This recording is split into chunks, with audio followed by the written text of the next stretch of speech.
Selamat malam semuanya. And this will be my last words in Bahasa Indonesia. From now we'll speak in English only.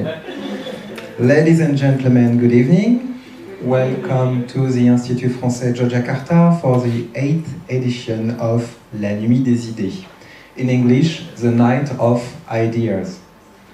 La Nuit des idées is an annual event organized in more than 100 countries in the world by the network of Institut français.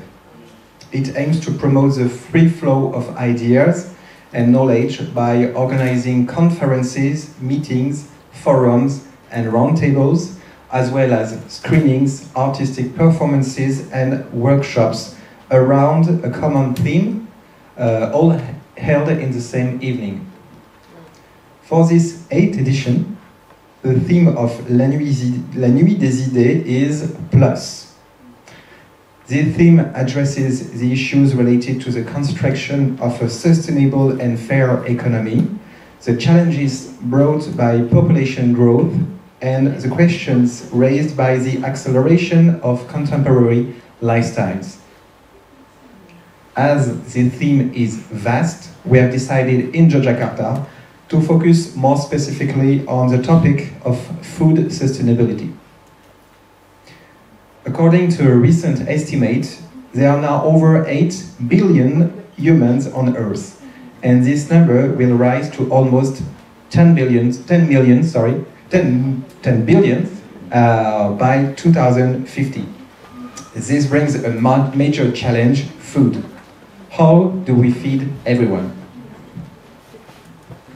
According to the World Food Programme, nearly 10% of the world population still doesn't have enough to eat. Will demographic growth or other factors, like for instance climate change or soil pollution, will make malnutrition even worse in the coming years? Should we expect food rationing? Should we start changing our food habits from now on? To discuss this issue, we have the great pleasure of hosting 3 experts tonight that I would like to thank for their participation. First of all, normally it should be on screen, doesn't work. First of all, Bapak Subejo, SP, M.Sc, Ph.D. Bapak Subejo is Associate Professor in the Agricultural Extension and Communication Study Program, Department of Agricultural Sociology Economics, Faculty of Agriculture at Universitas Gadjah, Mada. He is also the Vice Dean for Research, Community Service and Cooperation at the Faculty of Agriculture. He earned his Ph.D. degree in 2011 from the Department of Agricultural and Resource Economics from University of Tokyo in Japan. And his main research interests are agricultural institutions, the use of ICTs for agriculture, and the agricultural rural socio-economic structure. Good evening, Bapak Subejo. Second, Professor Dr. Shri Raharjo, M.Sc. Bapak Shri Raharjo is Professor at the Department of Food Technology and Agricultural Products, Faculty of Agricultural Technology from Universitas Gadjah, Mada. He completed his PhD degree in Food Science and Human Nutrition in 1992 from Colorado State University.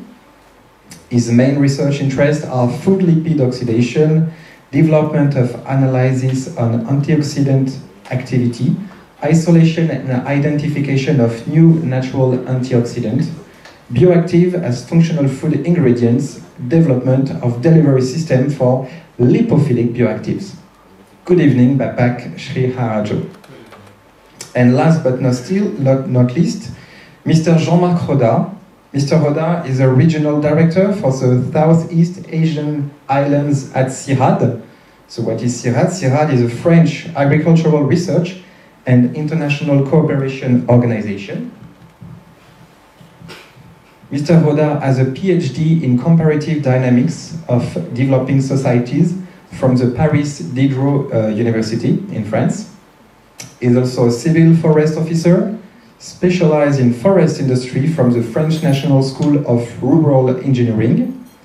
He's based in Jakarta, where he coordinates CIRAD collaborative R&D and training programs with various partners in the region. Mr. Roda is currently in Paris for the International Farm Show. His story cannot be with us for the whole duration of the roundtable. He will join us a bit later. He apologizes. So the format for today's session will begin with presentations by our experts.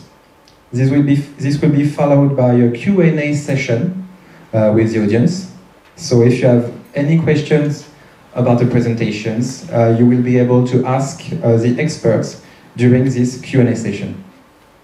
After this roundtable, all of you are most welcome to join us on the terrace of the Institut français for networking with snack and drinks. So let's start with Bapak Subejo. Please join the chair.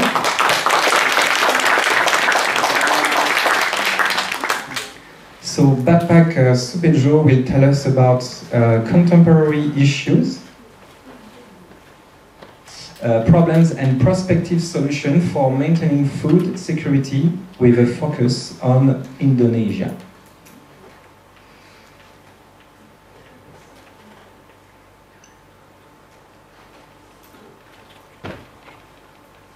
Here it is. Here's the floor.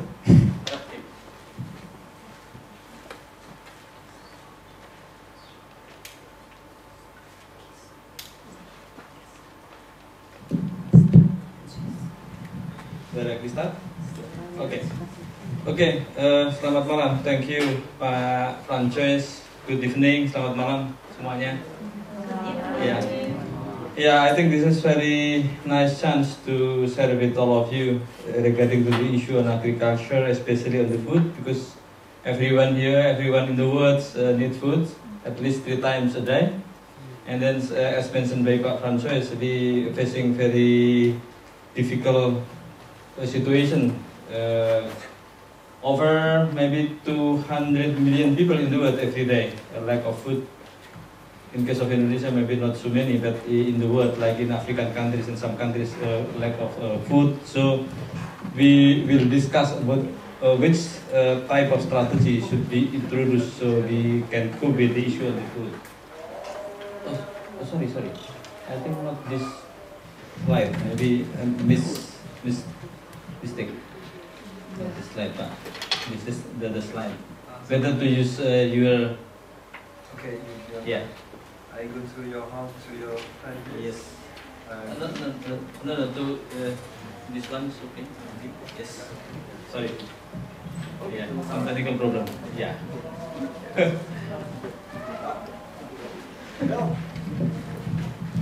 Yeah. I will divide the presentation into 2 parts. On the first part, we will discuss about the issues, the problem and issues related to the food, not only in Indonesia but in the world.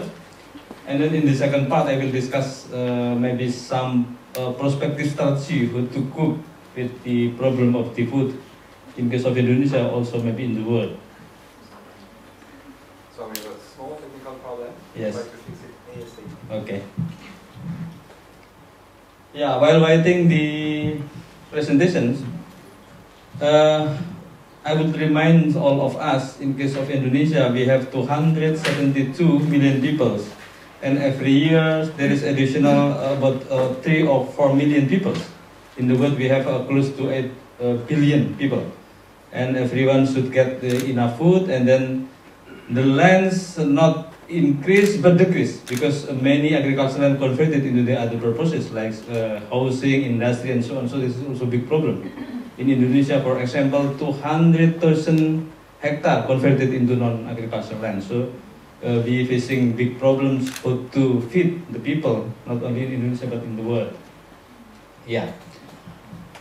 This is the problems. The problems not only related to the production issue, but the problems also concerning to the recently we faced about the COVID-19. farmers very difficult to work together because some social distancing restriction, and then also climate change. Very difficult for people now to expect when the rainy will come, when the drought will come, when the dry season will come. So very difficult to decide the planting season. So this is also problem for us.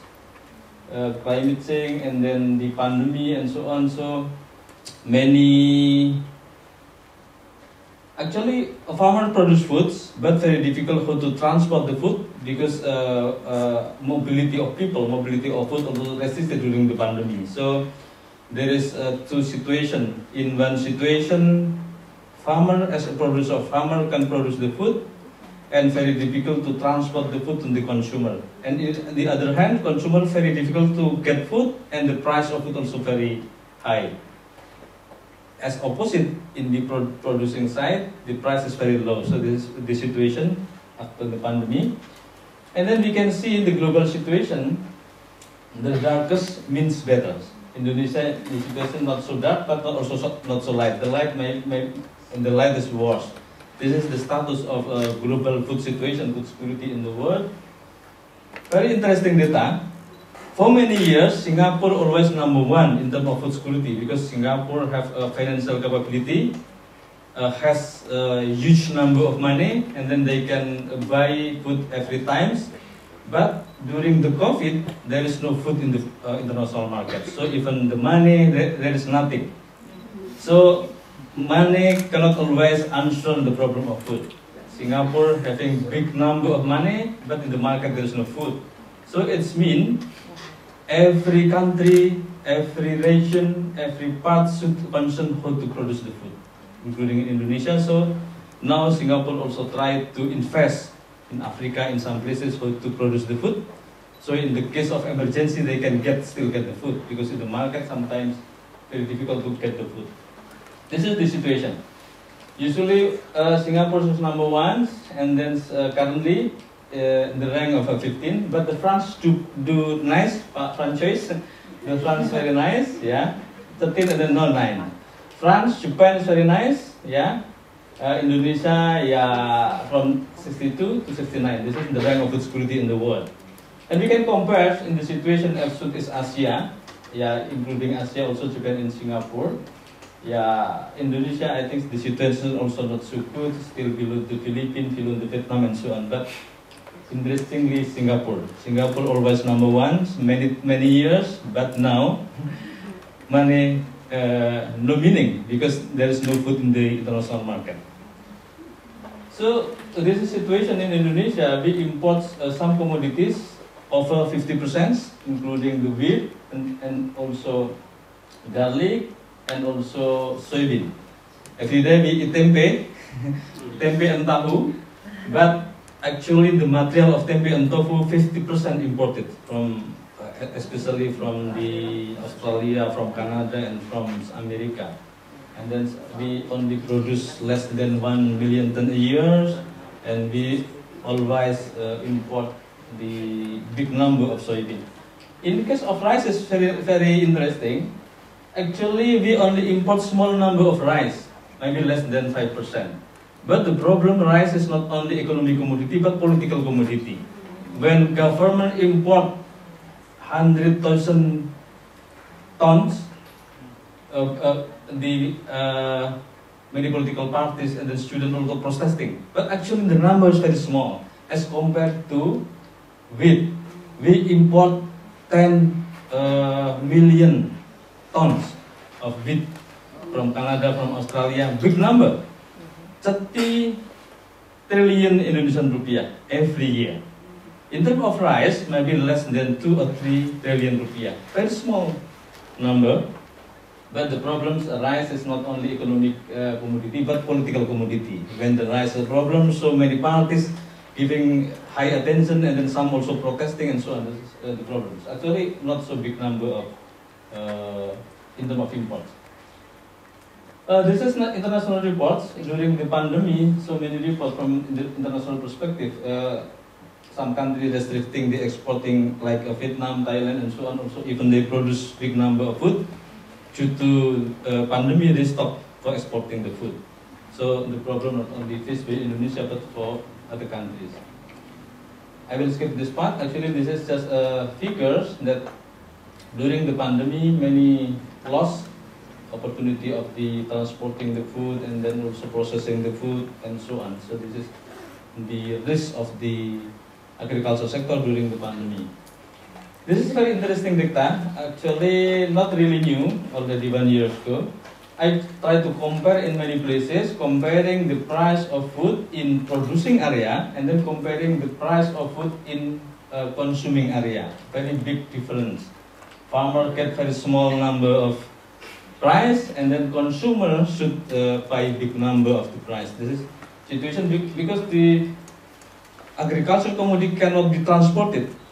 Some restriction during the pandemic, so very difficult for people to bring the agricultural commodity to one place to the other place.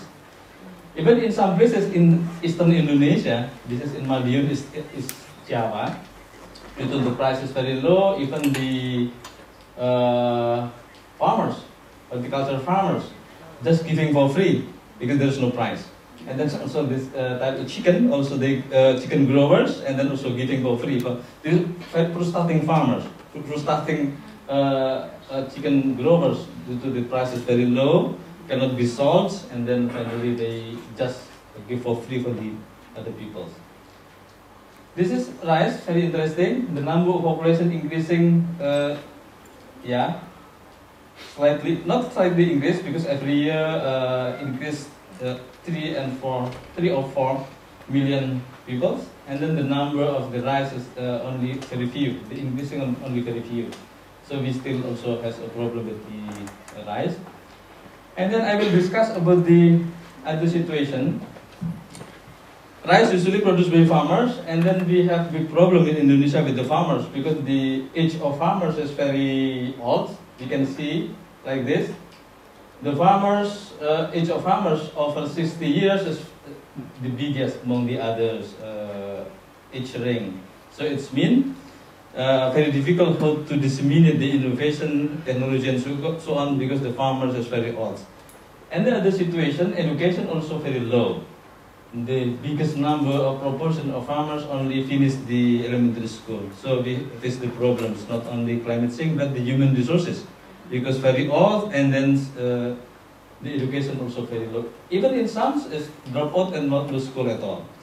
The graduate from the university less than 1 million.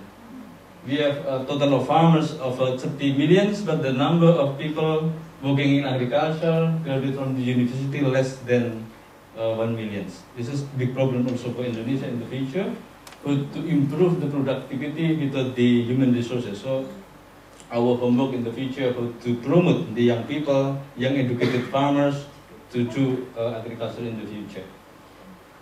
I will skip this part. This is the problem of rice. I think, yeah. This is the report from the National Planning Agency. Climate change every year occurs and then trend to increase, and then the impact to agriculture, not only to agriculture actually, but the big number of loss in agricultural sectors. Sometimes just 1 or 2 weeks harvesting due to the floodings, and then zero, there is no harvesting. And then sometime maybe next 1 month will harvest, but due to the drought, and then there is no harvest. This is the big problem in the future. Not only in the future, but even now, we're facing the problems to cope with the climate change. Not very difficult to expect what times the rain will come, what times the dry season will come. And there is a report also from JICA and FAO in many places, including in 8 provinces. Serious impact in the future maybe will decrease the productivity of agricultural sectors due to the changing of the climate. Okay, very sorry. Okay, and then I visited one place in Ngawi, is Java. Now farmers using very deep well pumps, 40 to 60 meters, digging the waters and then exploiting the water used for the agriculture. According to the local reports, before 10 years ago only 20 meters, but now already 40 meters. It means the water becomes scarcity, and maybe in the future, 20 years, 30 years in the next future, maybe also very difficult to get the water. So it is also a big problem in Java. I think this is not sustained. Now still easy to get the water, but maybe 20 or 30, next 20, 30 years maybe also very difficult to have the water. This is also a big problem for Indonesian agriculture. This is actually the typical problem of Indonesia as in terms of agriculture, in terms of production, distribution and consumption. We have so many problems. Human resources, already I mentioned about the small scale. I don't know in France, but in Japan, when farming households usually manage 3 or 2 hectares. In Indonesia, even only 100 meters square. 300 meters square, 1,000 meters square, also a big problem. Even we have technology, high technology, due to the size of land is quite small, very tiny, so the product also very small, so cannot cover the need of the household of farming in Indonesia. So this is the problem, small scale. And then also seasonal production, sometimes very high, sometimes there is no water in the dry, so very seasonal, low productivity. And then this is the field Professor Raharjo actually, food loss. There is a calculations in average maybe 20 or 15% of food during the production, during the transportation, and even after the process. Food waste. This is also a big problem for Indonesia. And there is a report from the National Planning Agency in Indonesia among the biggest of food waste. Yeah, food waste. Already produced and then processed and then finally become waste. In Indonesia, we have so many events, so many ceremony, every people cooking, and then actually only small part of the food consumed, and then the other become waste. This is a problem. In one places we have food waste, and one places many people hunger. So this is a quite opposite situation. So in the future, how to transfer, how to reduce the potential of waste of food in the future. And then also credit, and then services of extension, infrastructure also, and then also climate change. And transportation also become a problem. Even now, the central government already tried to build many roads, build the many transportation facilities, but we still have some problems. In eastern Indonesia, still very difficult to transporting the food. I visited several times in Merauke. They produce so many cattle, but very difficult to transport cattle from the Merauke to Jakarta. Even they actually produce so many thousands of the cattle, but very difficult to transport to Java. This is not problem production, but problem of distribution. How to transporting the food from the central part, from the flat area into the hilly area, also the problem. Also, underdeveloped market, less organized system, and then also consumption. Actually, this is the field Prof. Maya and Prof. Raharjo. Level of diversification also still fairly low. We still highly depend on the rice. Maybe over, I'm not sure the number, maybe over 70 or 80% of the carbohydrates still come from the rice. So we have homework how to diversify the consumption. Actually, we have so many type of the products related to the carbohydrate, but still we highly consume of the rice. Even today, I have 3 meetings, have 3 boxes of the snack, but still I need rice. This is also a matter of the mentality maybe. Yeah, this is our problem. Yeah. Even one day we have 3 boxes of the snacks, but still we need rice to consume maybe 3 times a day. This is our typical problem. Yeah. And then I propose some solution. Yeah, I propose some solution. The main solution is human resources. How to improve human resources? Because if we could improve the human resources, become more creative, become more active, they can find the strategy how to manage. Later on, I will show you. In many places, very creative farmers can provide food, can provide many activities, and then farmers become very productive. So this is give the color, different color, because human resources, I think, the key in the future. Creative farmers, and then active farmers, progressive farmers, livestock growers, I think, become the key in the future. And then they can manage the innovation, infrastructure, and finance, and finally they can manage agriculture properly. And then we propose this is like integrated farming. It's not enough only highly depend on the rice, but they should optimize all of the resources. Rice, and then wood, agroforestry, and then livestock, and then fish, even food processing. So every part will contribute to the economic situation of the household. So when we could promote the integrated farming in the future, I think this is the answer. So we can cope the problem of the food scarcity and then also diversifying the income of the farmers. And then I got very nice picture during the pandemic in some local area. They also try to making the mixed cropping system, combining some crops in one plot, combining corn, peanut, and so on, and then also producing some root crops. Also home garden.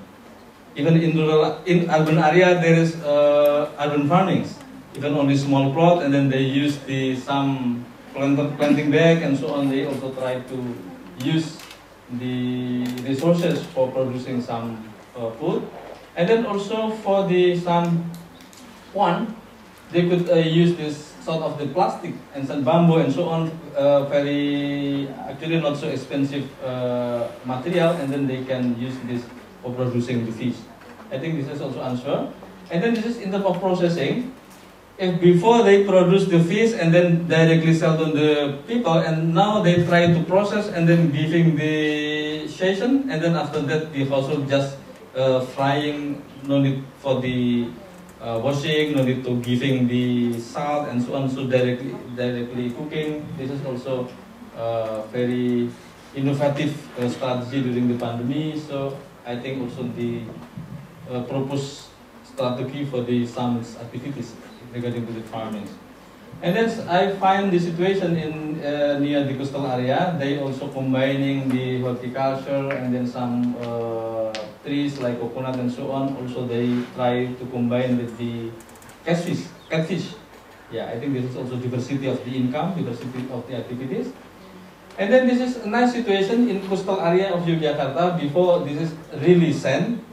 But after putting the manure, putting the water, finally they can grow like this, and then finally become like this situation after 2 or 3 years. This is also very energetic farmer, very creative farmer who to use the marginal land become more productive. I think this is also the source of the food in the future, how we can use the marginal land, including the coastal area, so we can produce so many food in the future. And we have so many coastal area in Indonesia because we typically has so many islands, so usually also there is a coastal area. I visited Merauke in Papua, and now in Merauke they also starting to combining, usually still huge of the empty land, and then they try near the river to grow the sweet potato, and then by using like this system, yeah. Like this system, and then also watering, and then taking water from the river, and then finally they can produce also sweet potato. I do hope in the future maybe East Papua, West Papua, I mean, become the one sources of the foods in Indonesia, not only in Java. Because now 50% of food in Indonesia produced in Java, and in Java the competition is very high because in Java agriculture competing with industry. So we should move some the producing area, not only in Java but including in Papua, in East Java and so on. This is the situation also in Papua still. They have a big river, and then taking water from this to watering of the sweet potato farming. And then young farmers, I do hope in this class maybe some of my students interested to do farmers. So this is one young man, and then producing the medical plant, exporting to Europe. I think this is also a nice strategy. Producing the catfish, no need river, no need big dams. Actually, just using small plot of the fish pond, using bamboo, using the plastic, they can produce the catfish. So many creative farmers trying to do the small activities, but very prospective for producing the food, including the fish in the future. I visited one place, maybe Prof. Maya and Prof. Raharjo also visited this place in Gunung Kidul. very energetic. Actually, maybe I'm not sure. Maybe 30 years old Bu Suti. They produce rice analog from cassava. I think also maybe prospective answer in the future. So we can use so many material, not only rice, cassava, corn, and so on. Not only becomes rice analog, but also become noodle. Cassava noodle, very nice, and then very nice packaging. So maybe young people also will be interested to this type of food. And then I visited also some places in Indonesia. The innovation not only in production, but the innovation only in institutional arrangement. Usually farmers always get very cheap price of the food, but after they introduce the auction market, and then they prepare the food, especially the chili, and then inviting the buyers, and then the bargaining position of farmers is very high. If you want to buy my chili, please buy all of our chili, 10 tons. There is no chance, so there is high competition between the buyers, and then finally the farmers get very high price of the product. So this is also innovation institution in the future. We not only proposing the production aspect, but also institutional arrangement in the future, including the marketing system in the future. Yeah, this is, I will skip this part, very complicated, maybe not so interesting. I wrote one paper in Tempo discussing about the strategy of farmers in coping the climate change. Actually, the farmer in Indonesia, some talented farmers also try to doing the strategy how to cope the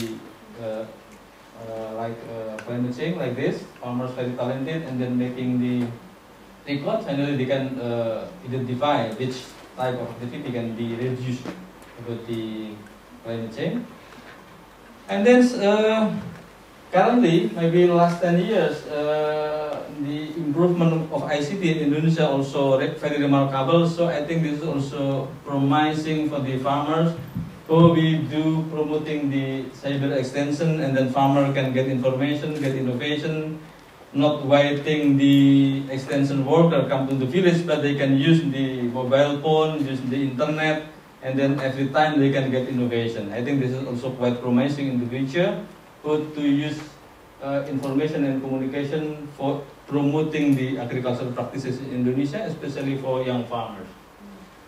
A very nice picture. During the pandemic, 70% of people in Indonesia already use mobile phone, internet I mean, and then 68.9% using the social media.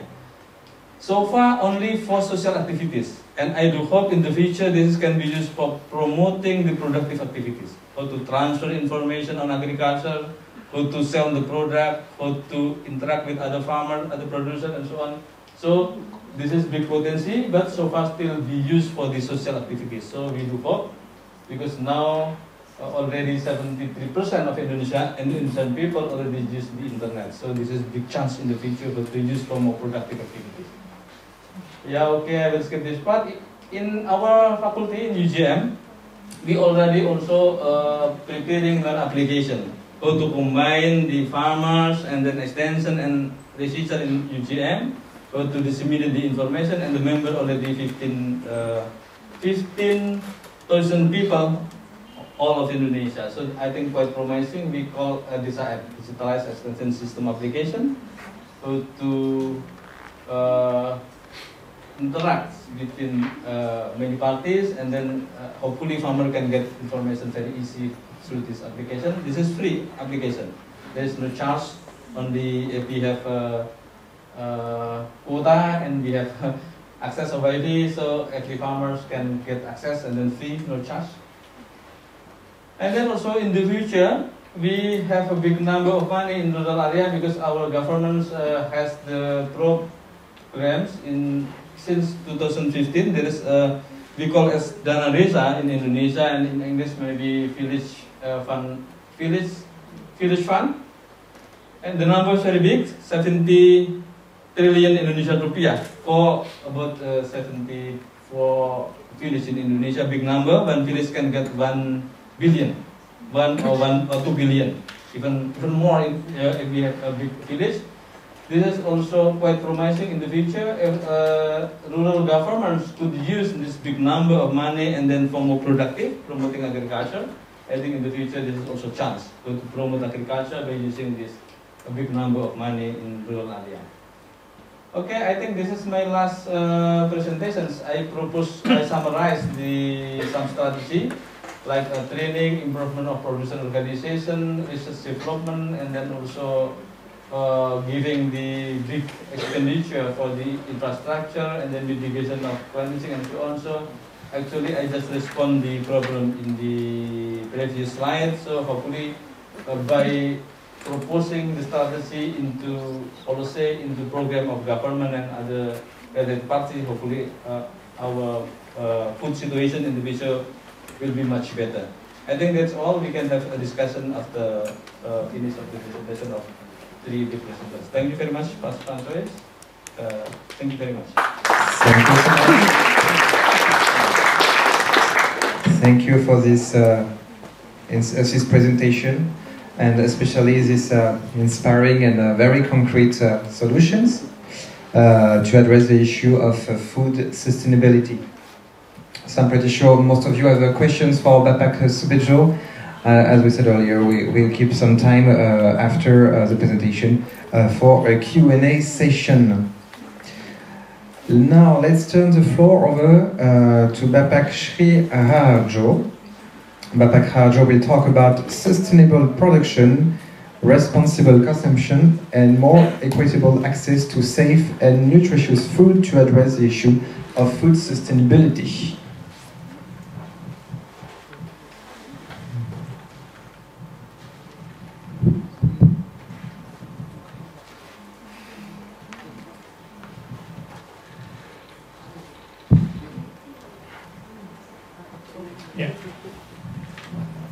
Thank you, Français. Good night, everybody. I hope you're still awake at this hour. Yeah. Well,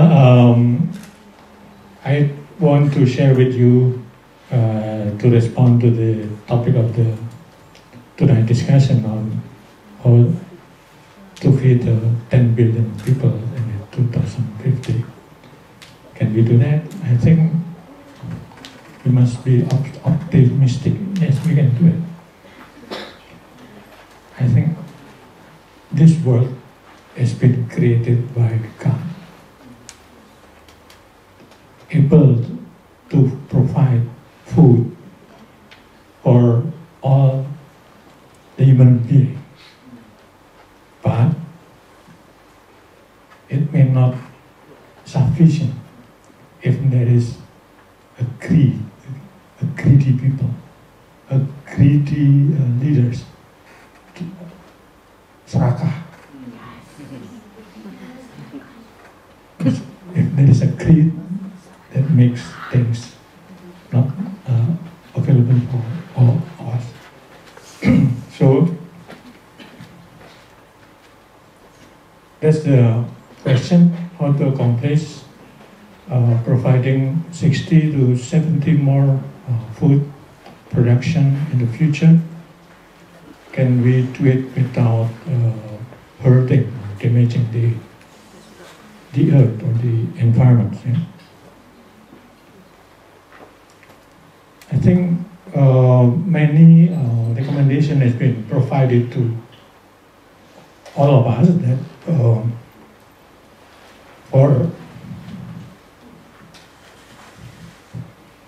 to be able for sustainable production of food, we must take care about the climate change, the impact of climate change, and also we must take care about the biodiversity, yeah? And how to make harmony with the nature. It means that we must minimize the effect or the burden to the environment when we produce our food. Yeah. And it's become a trend now that our farmers are recommended to avoid chemical fertilizer. Yeah? Oops. Oh, okay. I pressed the wrong button. Okay. Okay.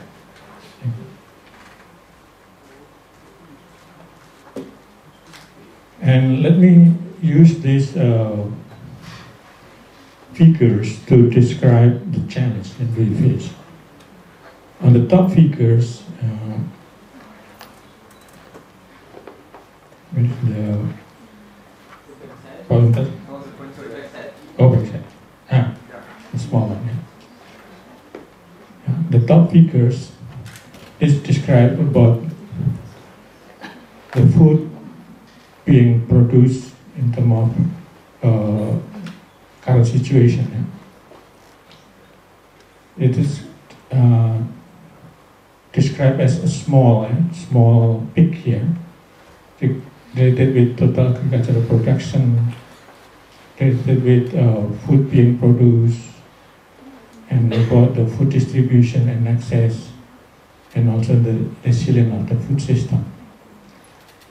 Let's say this is describing the current situation. Yeah? And the target for the 2050 is about this circle out here. Yeah? And the current situation, although we only able to produce, let's say, enough food for today's population, the challenge to provide food for the 2050, we need to produce more here to close to this border circle. Yeah. This is the picture below. That's the target that we must increase 60 to 70% production of food for the next 30 years. But this is a picture describing the way the current practices in agriculture production. It has, let's say, heavy impact on the greenhouse gas emission. Is quite significant, and also it resulted in biodiversity losses and more water are being polluted by agricultural chemicals. And like Pak Bejo mentioned, is water withdrawal, which is too excessive. Yeah? So the picture below here describing how big the burden for the environment to support the current food production. The target for 2050, not only we must increase the food production, it's a bigger picture here, close to the border of the circle, that's the target, to feed the close to 10 billion people. But at the same time, we must also reduce the effect on greenhouse gas emission, on biodiversity loss, reducing water pollution and water withdrawal. So you can imagine it's double mission. Yeah? When we, in one part, we must. What happened with me? In one part, we must produce more food, but on the other part, we must minimize the effect of food production on environment burden. Yeah? I think that's not easy job, especially for our farmers. Based on Gadjah data, when the farmers most of them are old already and less educated and not quite well supported with technology or resources.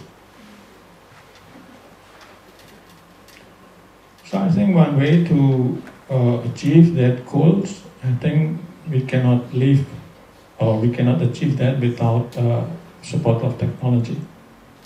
Starting from the early, how the breeders come up with high-yielding varieties, yeah, the new varieties which has a good resistance to disease and other pests. Yeah. And on the farm production, we need to be more efficient in terms of using the water, using the fertilizer, and not to mention that the agricultural crop area is getting less, so that we need to manage it much better. All the way to after harvesting, we need to make sure that the harvested food are being well delivered safely to consumer, to customers, yeah. And there is a problem with surplus and waste management, because one of the characteristic of agricultural product is very perishable. Yeah, it's having a short life. Up to at the end, how consumers are now have access to the food, and now we witnessing that many application in the mobile phone is being used for accessing or for shopping food from different parts of the location, so they can get the food that they want, either fresh produce or maybe ready to eat food. That need support technology. But this is a particular problem with in Indonesia. There is a data reporting on the countries most affected by land grabs. What is land grabs? Land grabs mean when a company or organization try to acquire agricultural land more than 200 hectares. 200 hectares and above for business purpose, not necessarily for food production. They may use it for industrial plants. Yeah, they plant like fibers for papers, yeah, something like that. And Indonesia is number 2 in terms of hectares. Yeah, this is a 2.9 million hectares are being used by the companies. So the farmers can no longer have opportunity to use the land for the food production. That's our particular problem. Now I move on responsible consumption. I will focus on especially on the how reducing food waste by consumers. Yeah, because if food is already made available, but it will not fully being used when most of it are being wasted. So this is the hierarchy for salvaging or recovering food before going to the landfill when it's become food waste. First, we must try to reduce the surplus or excess production at the beginning. It means that we only, let's say, if we are consumer, we only take food which is sufficient for our need for today or for this particular occasion. Yeah? So from the beginning, intended to minimize potential excess leftover. But if we cannot fully avoid the situation, and we end up having some excess food, but still in a good condition. So let's come to the next levels here. How to use that for other people who need the most. Yeah. One of it is through the food banks. I think this become a new movement, especially in Indonesia, but in United States, I think Salvation Army is already operating many long time ago, and many food banks is already there. It means that in those countries who already have a well-developed food system, they also already have a good system to minimize their waste. In contrast to those countries who has not developed a good food system or food production system, at the same time, they still neglected about how to make the use of the wasted food. So that makes the condition even worse, especially in countries who still import many staple food, but at the same time they are not care about how to manage the waste, food waste, or minimize the food waste. In Indonesia, I think food bank has been started, yeah, and we have cooperation with FOI, Food Bank of Indonesia. Later I will share you on that. Again, if involving organizations like food bank still have some leftover of the food not being able to be used by the food bank, and then it can be used as animal feed, yeah, that's the next one. And then if it's still there is some leftover, it can be used as industrial uses. And next to the end, if we cannot use it for anything else, then we can do it for composting. Before, at the end, ultimately, we cannot do anything else, then let it go to the landfill.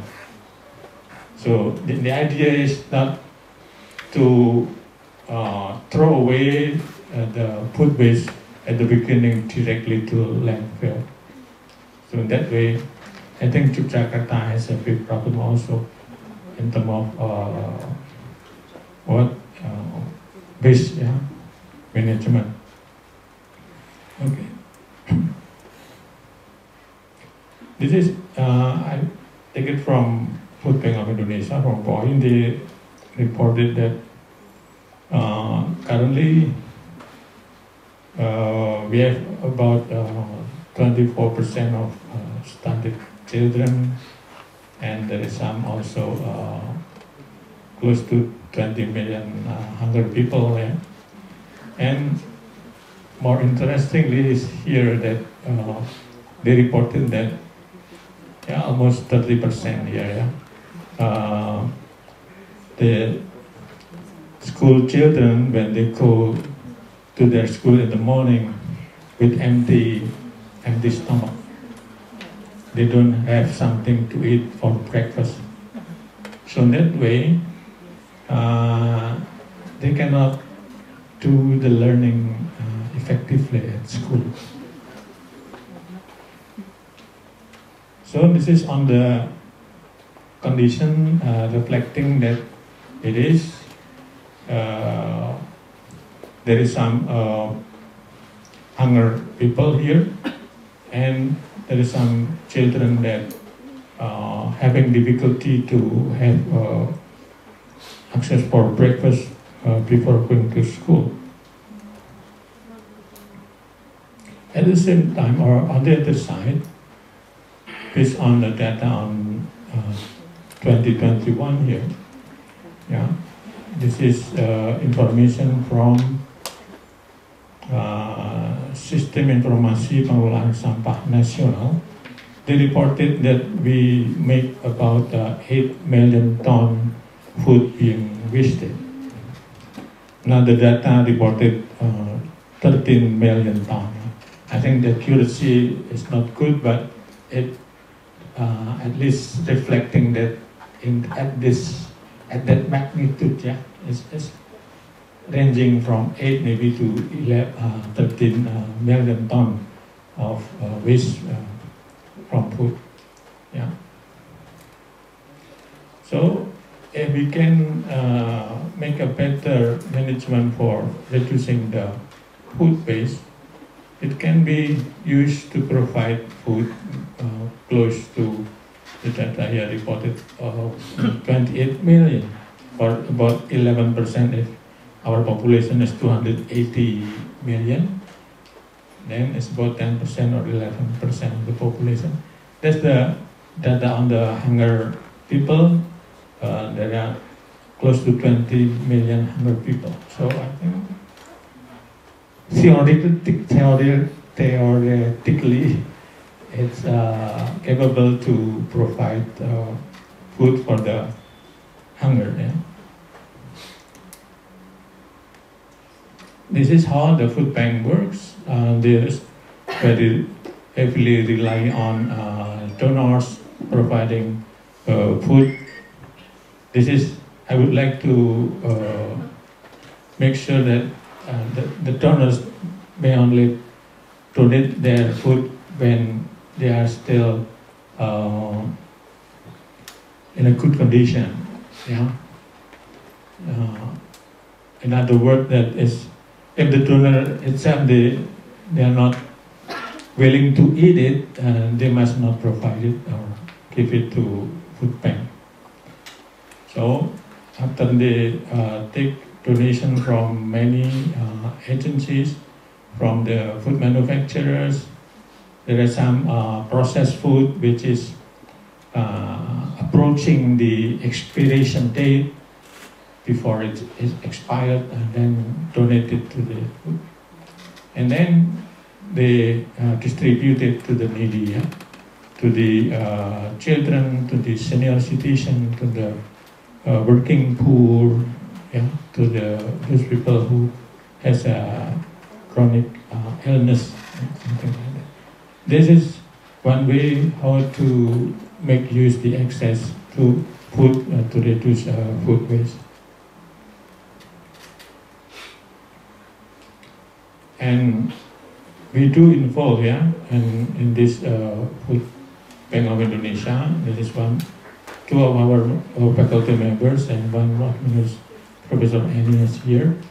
So we do care about how to minimize food waste through the food bank of Indonesia activities. How we compare to our neighboring country in terms of waste from food, yeah? Please don't be surprised when Indonesia is the number one, yeah? It's because our population is so big. We have 280 million. Yes. There is no countries in Southeast Asia exceeding that number. So it could be proportional. The waste may be proportionate with the population size.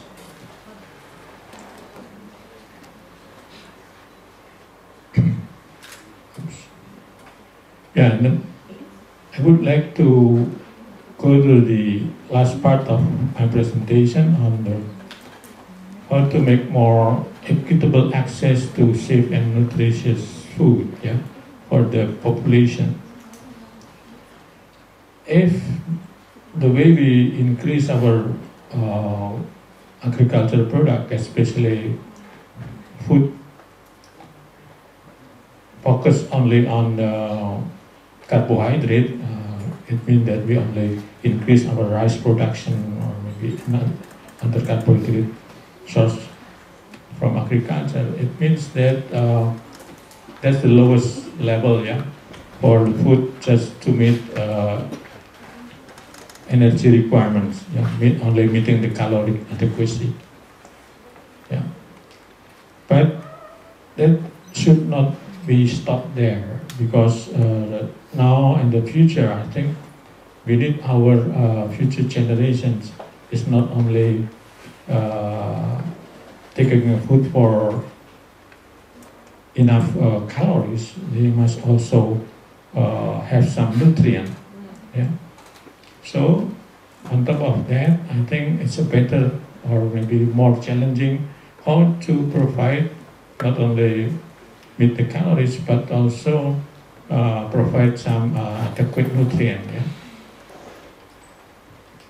Ultimately, which is now and the future has become, let's say, a standard, we must be able to provide our consumer with healthy diet. It means that the diet that meets the food recommendation from our national authority. In the past, maybe we have 4 sehat 5 sempurna, but now maybe we have isi piringku, what is on the plate. Yeah. So that should be used as a standard to provide food. Yeah. But it has consequences. When we go from the bottom, going to the higher level here, it costs more. Yeah. So the food prices become higher. That will raise question about affordability. Yeah. Yeah. This is what the World Bank provide the data regarding the healthy diet. Yeah. It consists of 6 items here. The first one is oil and fat. Second one is legume, nut, and seed. And then the starchy staples. And then fruit and vegetable. And last part is animal source food like milk or meat, and egg, something like that.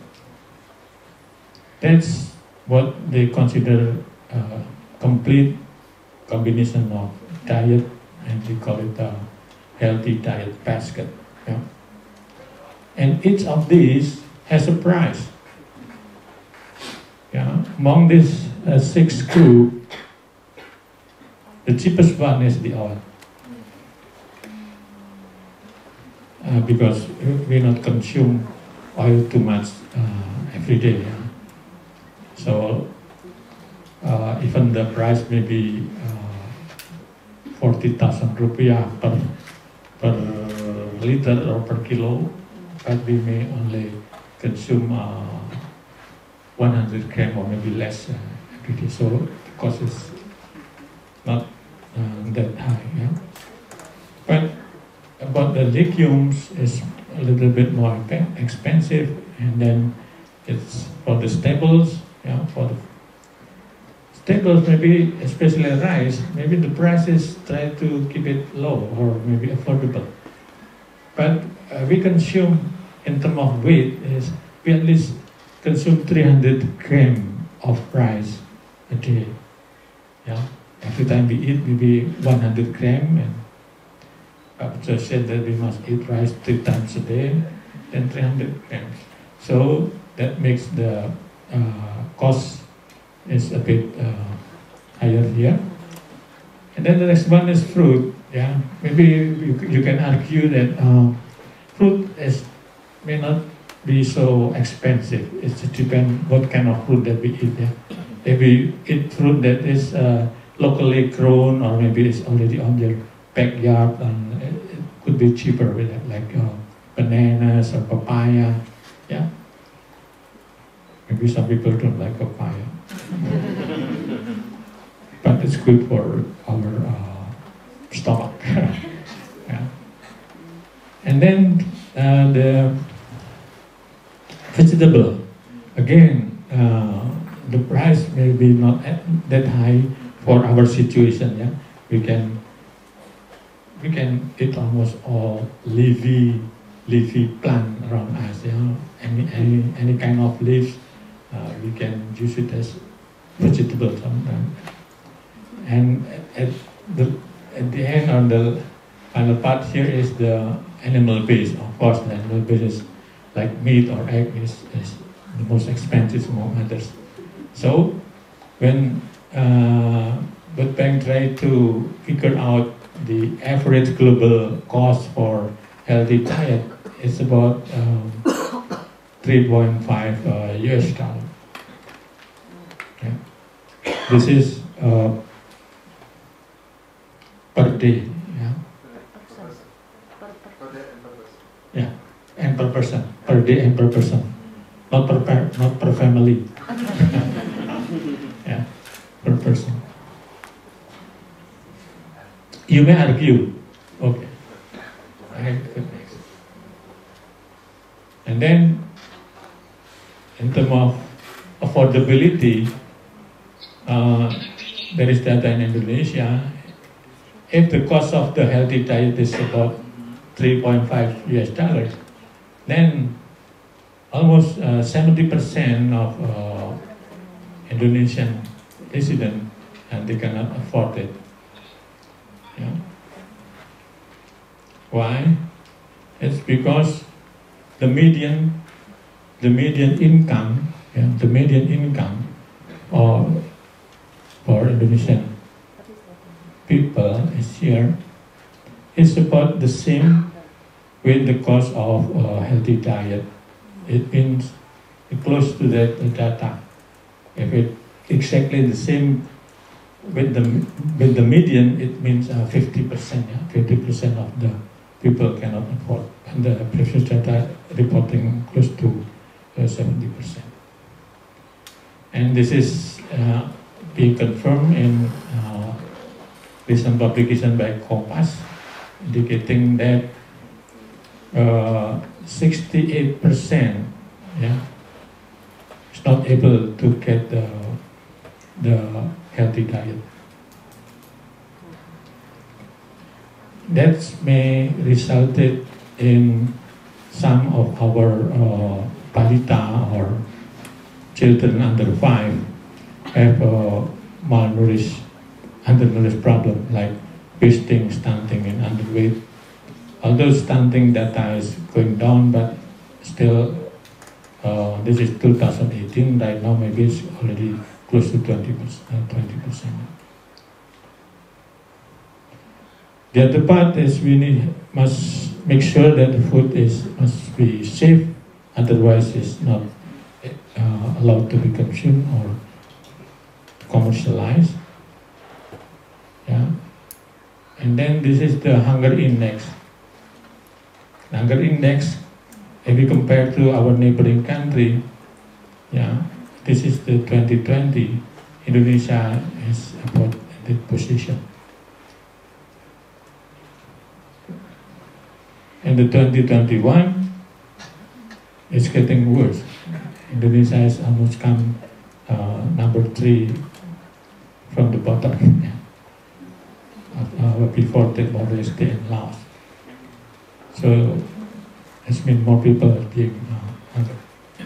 To close to my presentation, remember that the food we produce come from farmers. So, if there is without farmers, there will be no food and there will be no life. Thank you.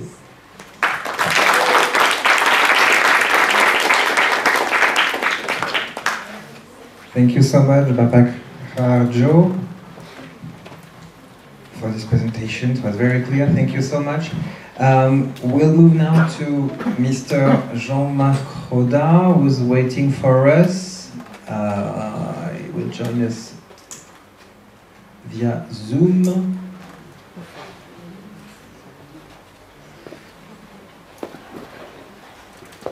So, Mr. Roda will tell us about the impacts of demography on agriculture and materials demand for each continent in the present and in the future. He will also explain the consequences on nature, climate, and geopolitics. So, normally, Mr. Roda should join us.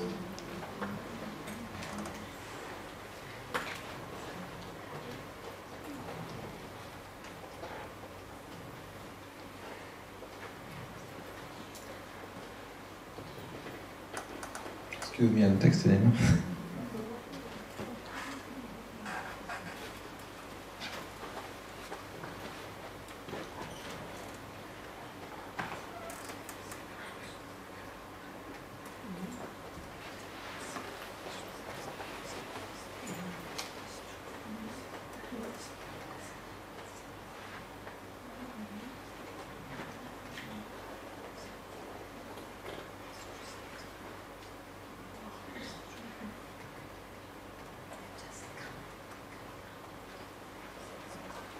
Here it is.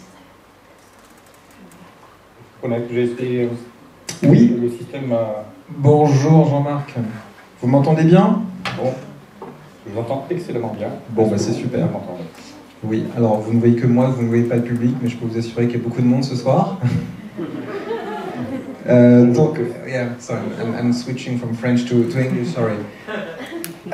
So I was saying that he cannot see you, but you can see Jean-Marc, that's the most important. So yes, I was introducing your speech, so you can start. I give you the floor. Okay, thank you very much. So thanks for all to be there, for your patience to listen to me at this time of the night for you. For me, it's still the afternoon. So I hope you won't be disturbed by the noise behind, because I am in a typical bistro of Paris, which is a bit noisy, but much less noisy than the conference I was in today. So I will share my screen with you, and I will present to you. Where is my screen?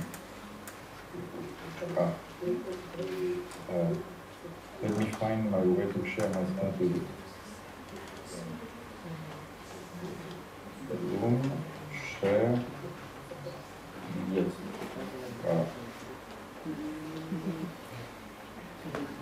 So I will talk to you about the relationship between demography and the world resources, and the subject that I will take as an example will be the wood consumption, which is a major material of construction in the world, and I will take also the subject of the vegetable oils, which are absolutely major component of the food of the world population.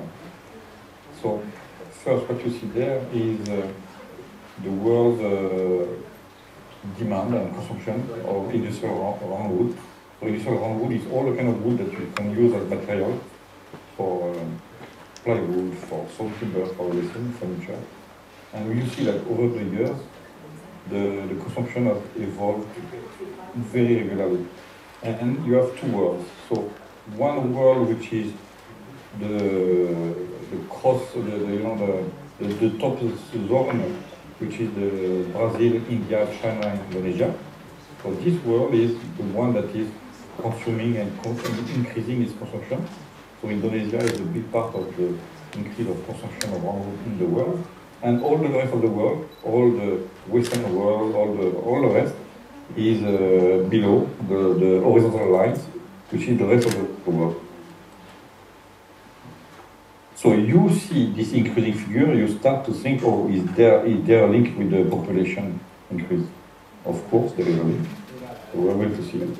But here, what you have here in Brazil, it is 70 years of wood consumption in Brazil, and you see that over the 70 years, the consumption of wood in Brazil is almost linearly connected to the number of urban domicile, or urban place of living in Brazil. So there is a direct connection between the wood consumption and the increase of the city and the number of places where people live. You can have exactly the same figure in China, where you see that over 70 years of wood consumption in China, there is a direct relationship between the wood consumption and the floor space newly built for residential buildings in China, in urban areas. I don't have the same figure for China. I couldn't get the data, but what I show you here is the proportion of wood consumption for every inhabitant in Brazil, China, and India over 70 years. And you realize that over 70 years, when India was increasing its population, China its population, and Brazil its population, very regularly and systematically, when you had 1 unit of wood consumed by Indian citizens, the Chinese citizens were consuming between 2 or 3%, or 2 or 3 units of wood, and the Brazilian citizens were consuming between 5 to 6. And you see that that kind of proportion remained the same over the 70 years. So what does it tell us? It tells us that in those great developing countries, the proportion of wood consumption per inhabitant remains the same. What changed in the wood consumption is the factor that changed it is the number of people. And it stays extremely regular. So the more people, the more wood consumption. That is what we will conclude from that.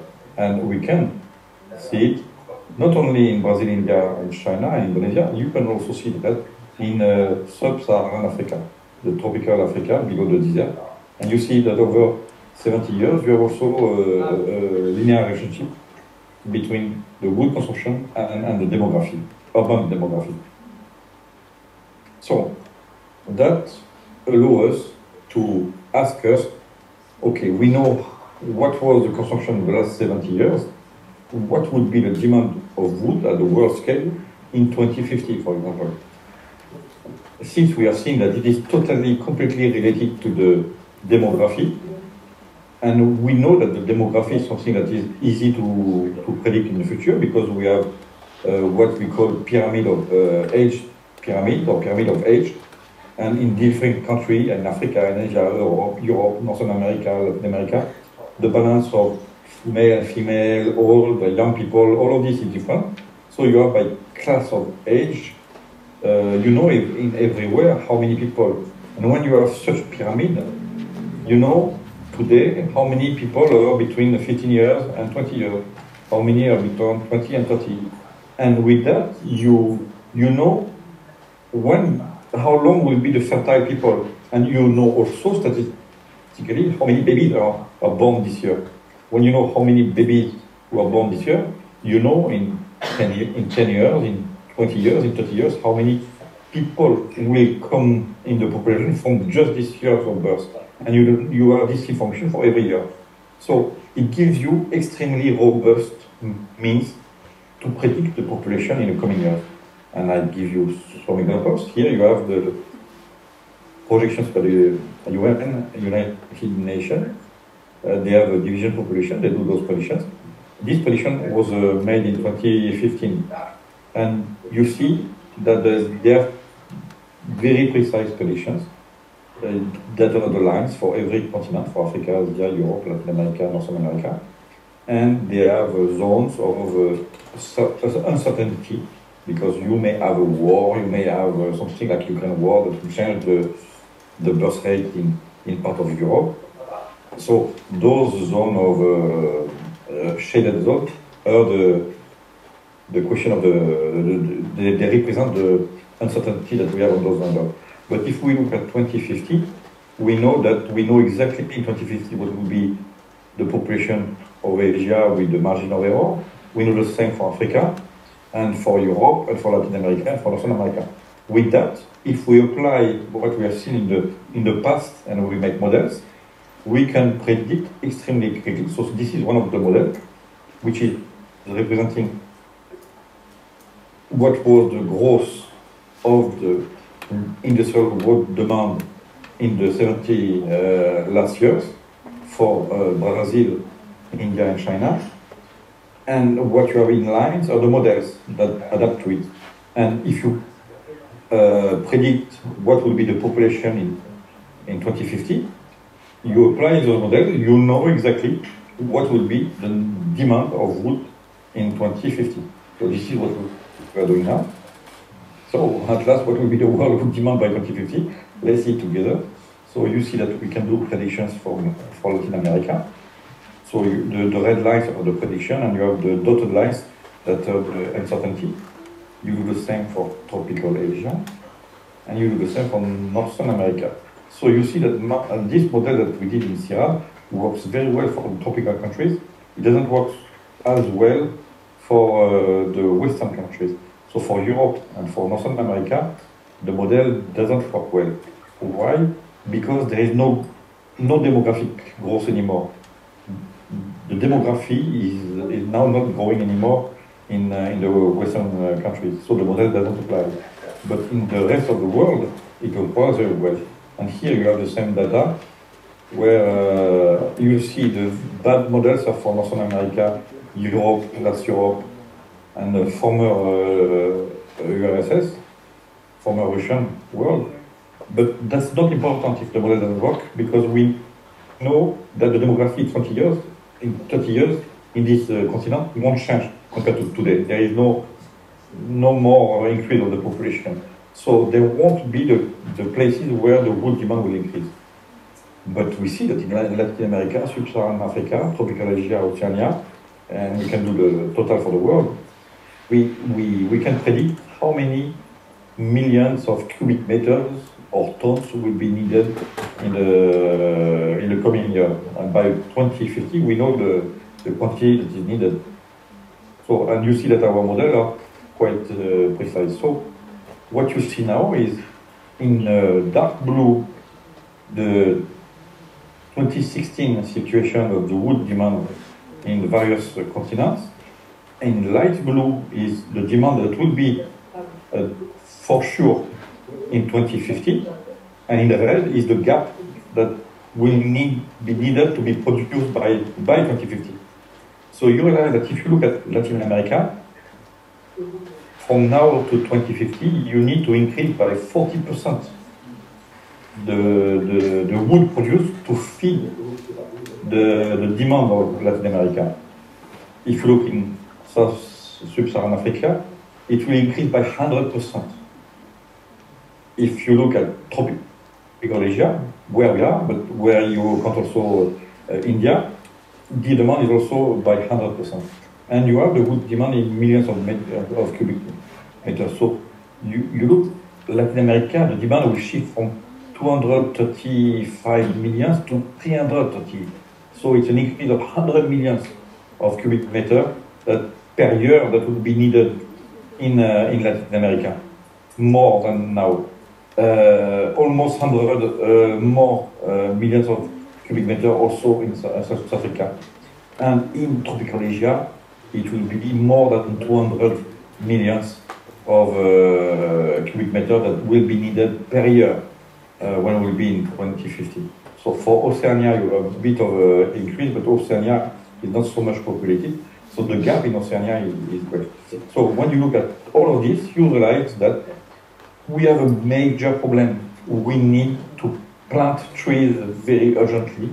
Otherwise, we won't have the wood. If the wood is not used, what people will use to build all the materials? They will use doors, if they can make the doors in wood or in plywood. Same for the window frames and everything. They will use plastic, or they will use aluminium, they will use iron, all sorts of materials that have a terrible impact for the carbon emission. So if we want to save the planet today, we need to plant trees to, let me correct, if we want to save the planet tomorrow in 2050, we need to plant trees right now, today, for the trees to be grown at that time. Now I'm going to shift from the wood to something else. What you have here is a graphic of the diet in France. We have in France a long series that starts in the 18th century. And we have records of how the diet was in the population, and from there to now. And you see that from the latest part of the 19th century to now, the carbohydrates, so that is the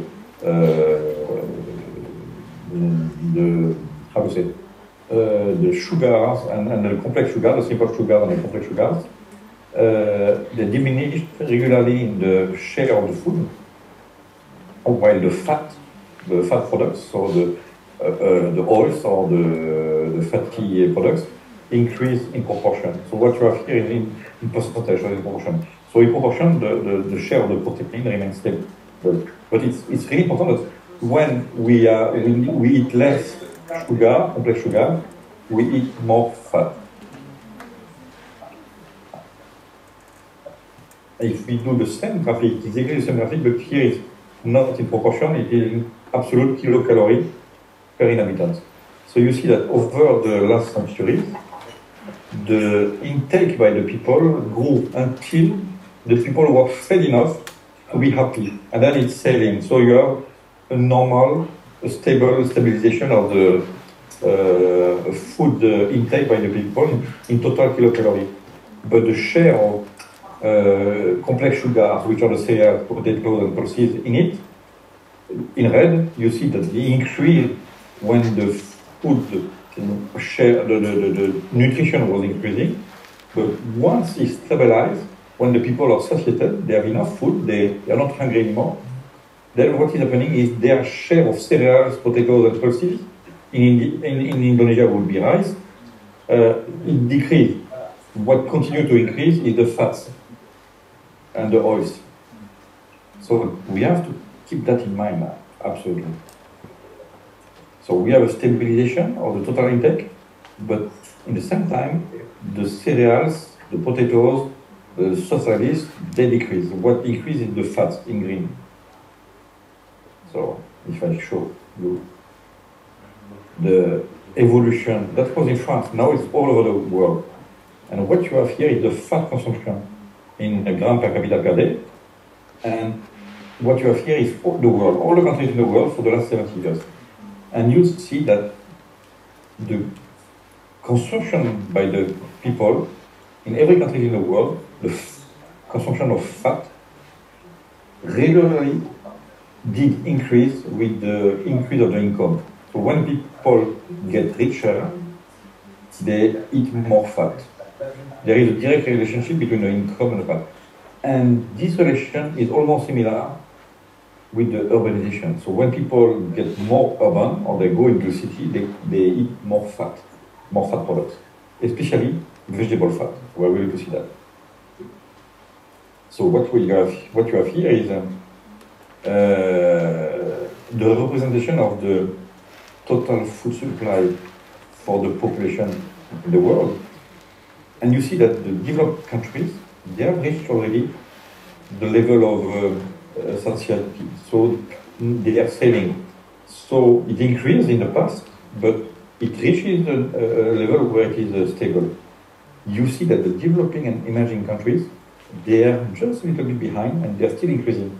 And you see that they are going to the same direction. They are going to join the developed countries to the level of society. And you see that the least developed countries, they are doing it, the same increase, but they are with much more years of, they are much later into the progression. But they will ultimately reach the same level. Everyone wants to be satiated, that's normal. If you look at the same in terms of vegetal products, you see that in the developed countries, the developed, emerging and the least developed countries, you have an increase of the vegetable oil consumption. Exactly like in the French model that we saw before. So if I go a bit further from that, what you have here is a map of, or not a map, but a representation of the major continents, North America, Europe, former Soviet Union, Central America, North Africa, and Middle East, East Asia, South America, Sub-Saharan Africa, and Southeast Asia. You see that North America and Europe, they reach their ceiling. And you see that the ceiling of Europe is not the same as the ceiling of North America. Probably North American with the hamburgers or fast food diet, they need more vegetable fat than the European diet. So that are our two margins. The minimum and maximum of developed society, maximum would be the American model, minimum would be the European model. And you have in representation, in red, all the gaps in all the rest of the world before they reach the level of what is the society, how people are happy with their food today in Europe and North America. So you see that in all these countries, you have gaps. And if you apply our models of population to the world demand, and it's like the wood, exactly the same model, we do the same model, then you realize that by 2050, the world demand will be the double at minimum of what is today in millions of tons. So 150, 100, 200, 250 million tons more of vegetable oils that are needed to feed the planet by 2050. There is a problem though. If you need the double of vegetable oils compared to today to feed the planet, where do you grow its oil? Because vegetable oils today in the world is in majority 4 oils. Sunflower oil or rapeseed oil, those oils, they're not producing a lot and they're producing in the northern countries. In northern countries, there is not much space to grow those oils. So, what are the 2 other oils that we have? Soybean oil and palm oil. And the fact is, soybean oil is already at the maximum. All Amazon has been deforested already. The remaining that will not be deforested probably will not be given to soybean. So there will be tension. So soybean cannot grow that much more. And soybean doesn't produce a lot per hectare. What you have is the remaining oil that exists is palm oil. Palm oil is the one which is the most productive on earth by far. It is several orders. It produces 10 to 20 times more per hectare than the other oils. And today, the only way to have the oil that we need in 2050 to feed the planet is to produce more palm oil. There is no discussion. We are going to see that. So, that is what I tell you as a CIRAD representative here. But I am not the only one. What you have here is a slide by Cargill. Cargill are business people. They have already do their own demographic projections that you see on their slide. And they look at every country.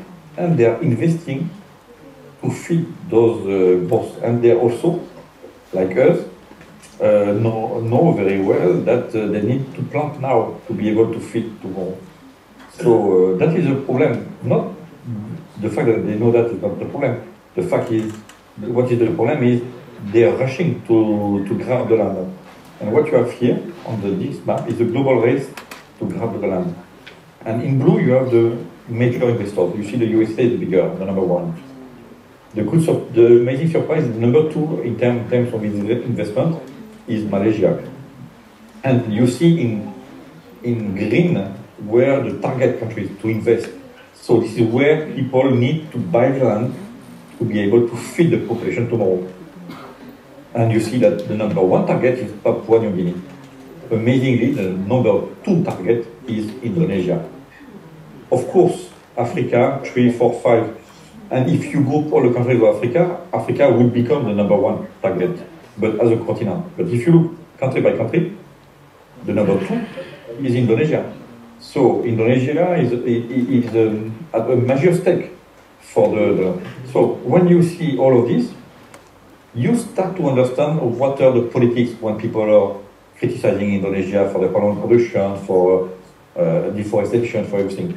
All those kind of discourse that we hear are not independent of the stakes that we have here, which are pure business and pure need to feed or to build, to create, to grow the wood that we need to build the hopes of people tomorrow, or to grow the food that we need to feed the people. So it's of strategic nature, it's extremely important.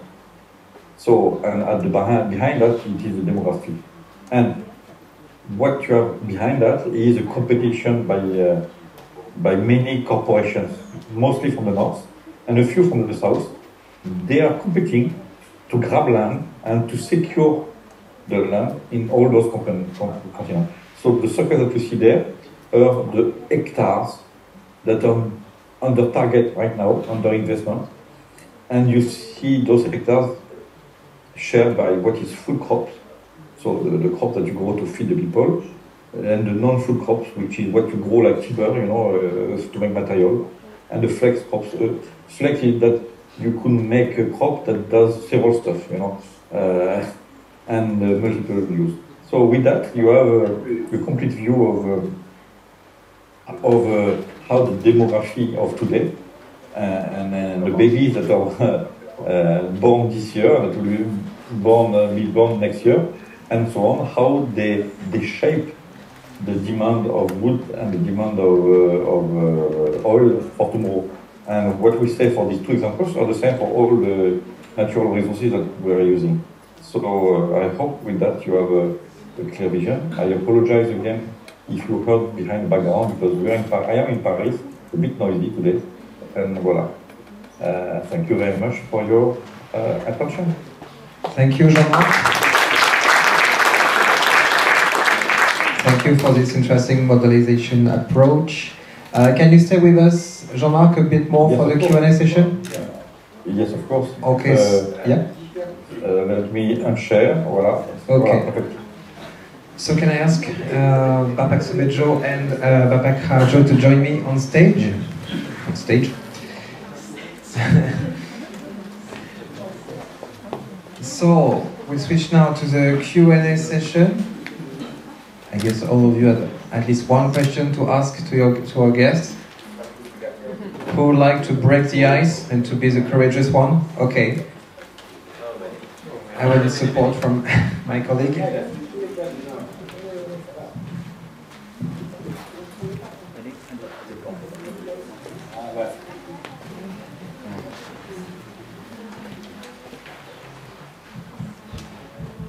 Do I need to stand up?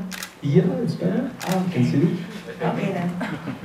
This question, no, I have two questions for Pak Subejo. Your name? My name is Sati. I'm a high school student. Haha.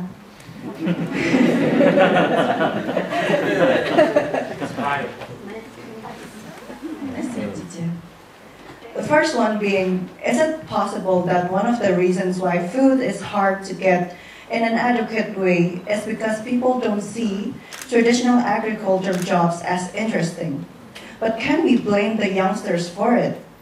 Traditional jobs, as in traditional farmers, are deemed as jobs for the, I'm so sorry to say this, but they are deemed as jobs for the uneducated, old, and traditional people, while youngsters nowadays are seemingly interested in office jobs.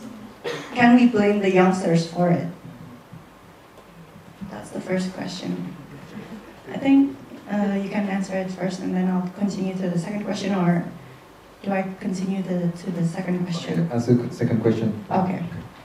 The second one being, can we actually blame the population for these food problems in regards of import and export of foods when we, as Indonesians, for example, does not have the climate to, let's say, produce wheat? That's it. Those are my questions. Both the questions are for Bapak Subejo? Yes. Okay. A lot of work for you. Huh? Yeah, okay. Directly to answer? Okay. Yeah, very nice. The question from Mbak Sati. Yeah, I think two big question. For one question, yes, particularly the old generations see that farming is not good business, and then even the farmers don't want the sons become the farmers because small scale and unproductive and less income. But actually, by creating the farmers more productive using technology, so maybe our colleagues from Faculty of Agricultural Engineering promoting like smart farming.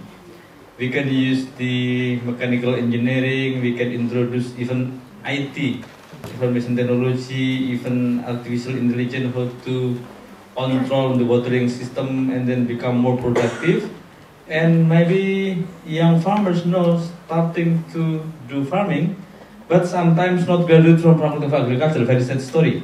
Even my friend from Faculty of Engineering starting to do farming from Faculty of Engineering, and then by combining the technology, even small scale like aquaculture, sometimes only 4 or 5 ponds, and then using the high technology, and then the feeding system and so on, also income getting very high.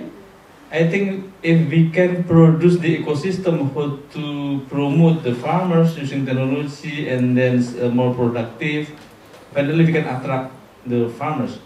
I visited Tokyo, giving lecture in one university, Tokyo University of Agriculture, and I asked the students after finishing the undergraduates where they will go, to office of governments and then to industry. They answer all of, they will return to hometowns and then develop the farming because they have a 3 hectares, 2 hectares, and then hundreds cattle and so on, so big business.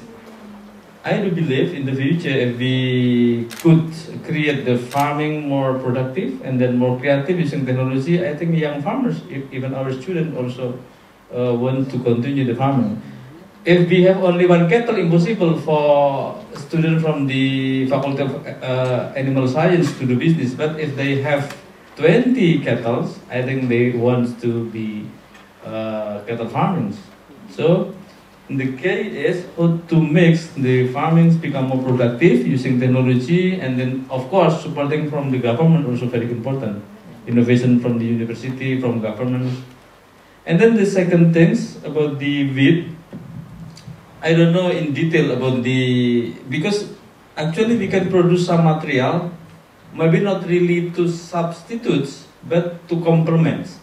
According to some research, correct me if I'm wrong, Professor Raharjo, like some part of cassava can complement, for example, until 15%, 20% of the wheat, and then we can combine the wheat and then some part of the cassava, some part of sago, and then produce some product, a processed product by combining. Of course, cannot stop zero import of the wheat, but at least reduce. If now we import 10 million tons a year, maybe we can reduce at least 30%, 30%, and then we can improve the other products. So in the future, maybe the dependency on the wheat also slightly decreasing, even maybe cannot zero. Because wheat also business not only for the big business, but also small business. If we eat gorengan, you know gorengan, actually also come from the wheat. So yeah, this is also the business of the small scale people in rural area, maybe of thousands of people doing business using the wheat. So I think also not wise to directly stop the importing wheat, but at least reducing the wheat and then substitute or complement the other material. Maybe Pak Raharjo could add information regarding to the wheat. This is hot issue in Indonesia. Okay, I would like to add one information that most of you are not aware of regarding why the wheat-based product we imported in huge quantity and how the local substitute is not being able to compete with the wheat.